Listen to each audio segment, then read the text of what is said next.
விஜய் இன்று நோன்பு இருக்கிறாரா? அதிர்ச்சி தகவல். ஏப்ரல் 23 தேர்தல் தேதி வந்தாச்சு. ஆனா இப்போ சோஷியல் மீடியா முழுக்க விஜயோட இந்த ஒரு முடிவு தான் ட்ரெண்டிங். அது என்னன்னு முழுசா கேளுங்க. தமிழ்நாட்டுல தேர்தல் களம் சூடு பிடிச்சிருச்சு. ஏப்ரல் 23 வாக்குப்பதிவுன்னு அறிவிப்பு வந்ததும் எல்லா கட்சிகளும் கூட்டணி கணக்கு போட ஆரம்பிச்சிட்டாங்க. ஆனா நம்ம தவேகா தலைவர் விஜய் கூட்டணி கிடையாது, தனித்து தான் போட்டி அப்படின்னு பாஜக மற்றும் அதிமுகவுக்கு நோ சொல்லிட்டாரு.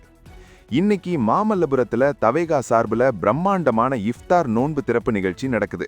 இதுல ஒரு ஆச்சரியமான விஷயம் என்னன்னா, விஜய் இன்னைக்கு ஒரு நாள் முழுசும் நோன்பு இருந்து சாயங்காலம் 6 மணிக்கு தான் நோன்பு திறக்க போறாராம்.